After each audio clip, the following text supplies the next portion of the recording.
His face is just... Don't kiss me.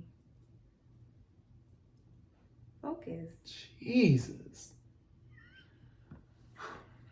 Why you had to put mouthwash in? That's my breath. We are on video.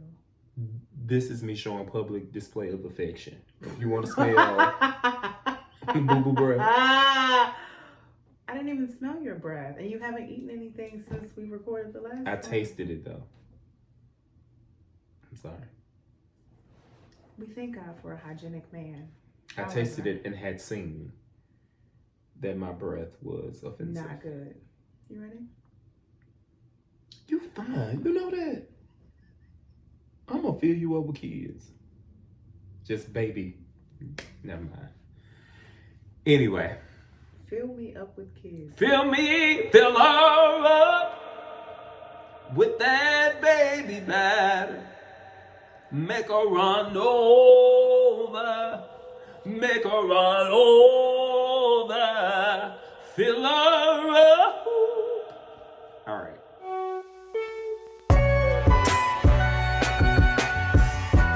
Hey y'all, I'm Broderick. And I'm Channing. We are the McBrides, affectionately known as Mac and the Bride. Body roll. No! So, we wanted to hop on real quick to talk through the subject of PDA. Cut the camera. Girl. Ooh, they wasn't ready. They wasn't ready. Sit back, sit back, sit back. They don't know. They don't know that side of you. Sit back. This PDA too. We gotta rein you in. You gonna bring them into the revelation real quick. It don't take much in this. We want to talk about PDA. To start off, baby. Thank you. How do we define PDA? You know, there are so many different people with so many different personalities, so many different temperaments. Yeah. So how can you define PDA? So honestly, I don't think that there's a right or wrong answer to PDA. I will go from a generalized definition to more of my definition for PDA. Okay. So PDA is your definition PG? Just follow with me. Okay. So PDA, of course, is defined as public displays of affection. Right. It is nothing more than you showing with your physical body or physically your desire, your affinity, your affection for your significant other. And I'm adamant about us, not necessarily leaning on a gender normative, because we have a number of people that follow us with a lot of different interests, and we love all y'all. We love all y'all. So yeah, there's that. Now, McBride's definition of PDA. Lord, please help. Thank you. It's basically where I permit my higher self to show affection, desire, and passion for your higher self. Ooh. And it is made manifest through my physical body. For me, I believe PDA assists in the marination of that fish and that beef. Wait. You gotta marinate it. Is marination a word? It is on tonight. The fish and the beef. You gotta let both the fish and the beef marinate. What do I mean by that? PDA is nothing more sex. Let's just go there. Sex is literally the cherry on top of the sundae that we've been building. And PDA is just a part of the building process of the sundae. But what does PDA always have to lead to sex though? It doesn't necessarily always have to lead to sex. Because what about people who, Yeah.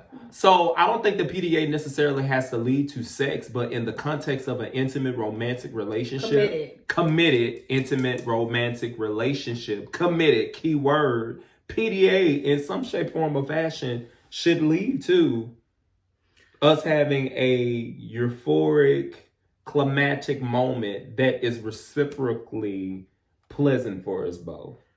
I want to push back. Push back. Come on, push back. I'm here for it. I want to push back because me, like, okay, I guess we need to talk through examples of PDA. Okay. Right? So, okay, let's talk through examples of PDA. And then I'm going to come back to my thoughts. So examples of PDA, in essence, is nothing more than chivalry, right? Mm-hmm. So me showing you PDA that's one example. Okay. Another example of PDA is also me grabbing my woman's butt, me holding her hand, me kissing her. Two different ends of the spectrum. It's two different ends of the spectrum, right? But PDA does not necessarily have to be hyper or hyposexual. Mm-hmm. It doesn't necessarily even have to include any parts of our physical bodies, if you will. Me looking out for you is a form of PDA. The way that sometimes you'll start grooming me, like if I got an eye booger, you'll dig in my eye and you'll get it out. Y'all, I can literally be in the middle of a conversation and here comes a finger. Somebody digging an eye booger. Because you gotta represent me well. My affection makes me feel like, oh, it really is something right there. Hold on. Get it. I got it.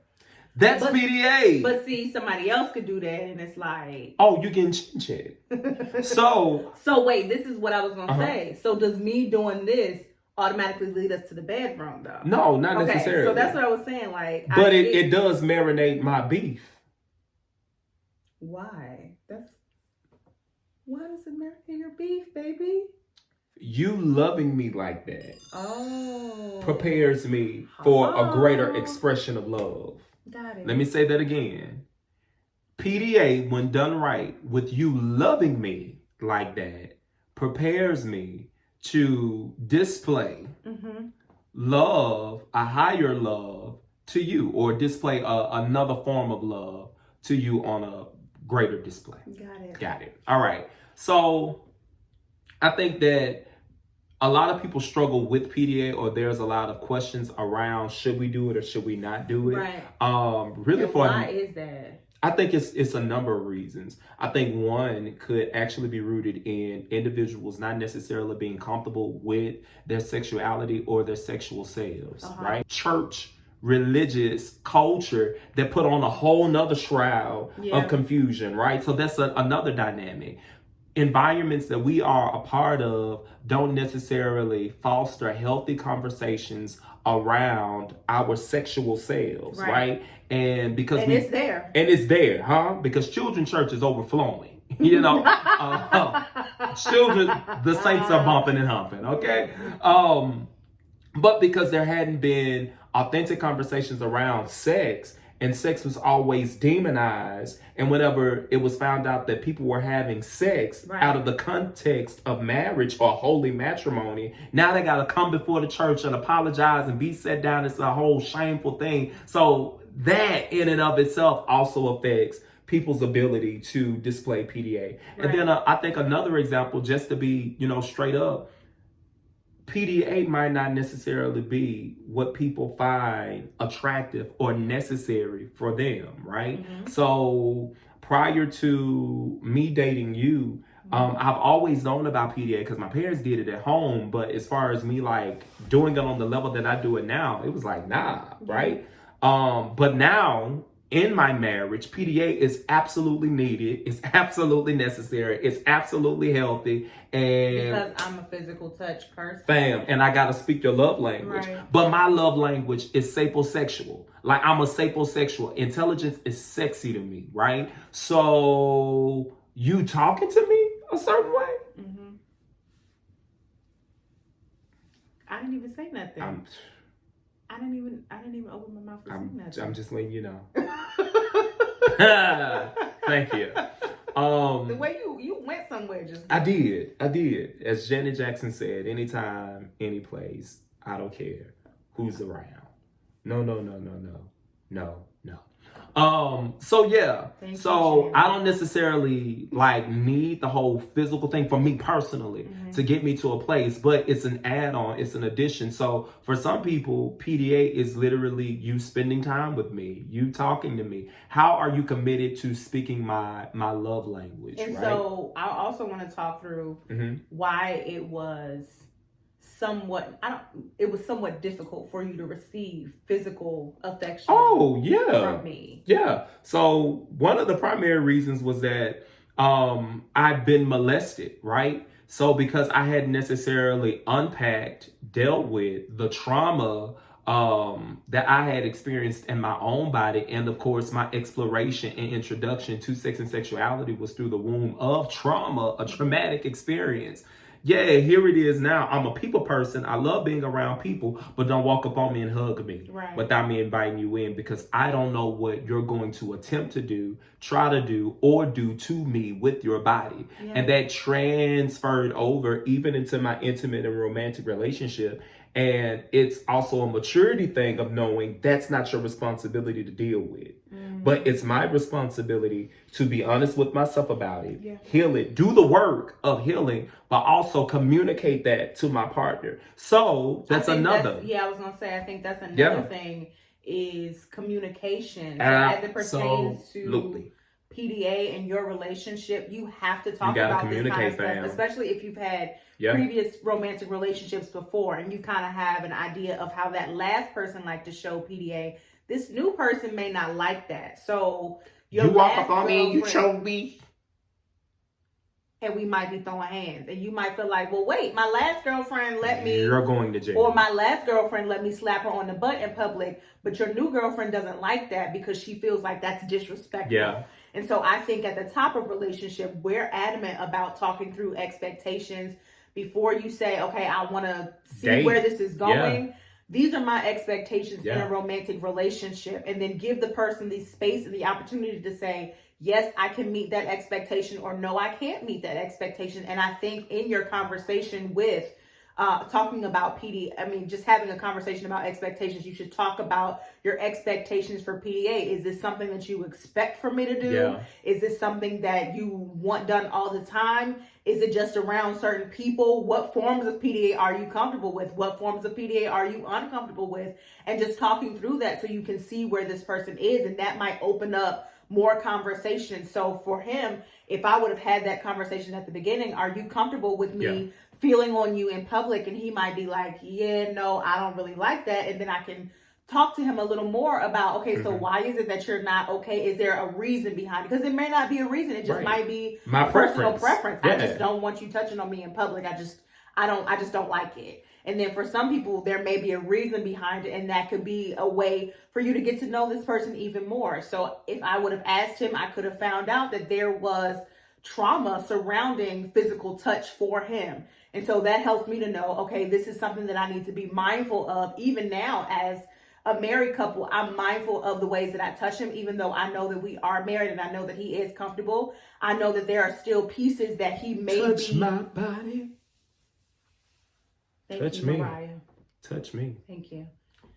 There may be pieces in certain ways that I may choose to touch his body, and it may feel or it may trigger some things in the back of his mind. Yeah. So I'm just mindful of that. It's not that he doesn't love me or that he doesn't find me attractive. No, this is something that he's dealing with within himself, and being mindful of that helps me when I'm met with an opportunity where he doesn't necessarily feel like he wants to be touched in that moment. And to also piggyback on that too, I think that PDA is a dynamic of conversation that should be consistent throughout your relationship. Right. So what PDA looks like for us in our 30s is going to be completely different. It possibly will be completely different when we have a few kids and we're like in our mid 40s, mid 50s. Yeah. And then that level of PDA is going to look completely different when we're in our 70s. And that level of PDA is going to look completely different when we're 90, right? Yeah.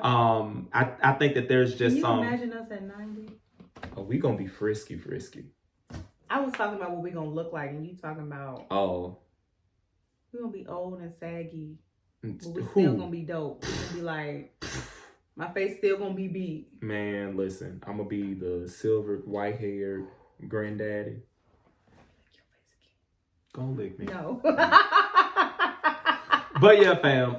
And also, finally, do what works best for your relationship. Yes, that's a good one. You know, just do, honestly. We're not saying that you have to add PDA to your relationship. No, if both of you have the conversation and both of y'all feel like we don't really do this whole PDA thing, that's your business. You don't have to force it. That is your business. This is your relationship. It is okay. And whether you do it or whether you don't, people gonna have something to say about it. So you might as well just do you.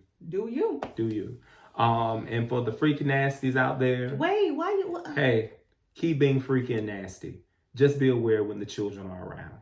But somebody said something that I think was really good. They were talking about they're open with their PDA, especially in their home, because they want their children to see a normalized image of healthy love. Mm-hmm. And so for a lot of people, like, I didn't necessarily see that in my household. And so my views of PDA and sex and love were formed by pornography. So I had a very perverted view of what is love, what is PDA. Like, my first pornographic film that I saw was something where a man was taking advantage of a woman. Wow. He was violating her in a way. Yeah. And so it was perverted in such a way where... And that framed your scope of how sex should even be for you.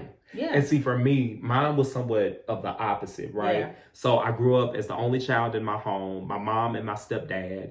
And I grew up in a touchy, feely home. So although I had the trauma of molestation, I still knew the difference between good touch and bad touch, right? So it was nothing for us, to walk around our house free in our bodies, right?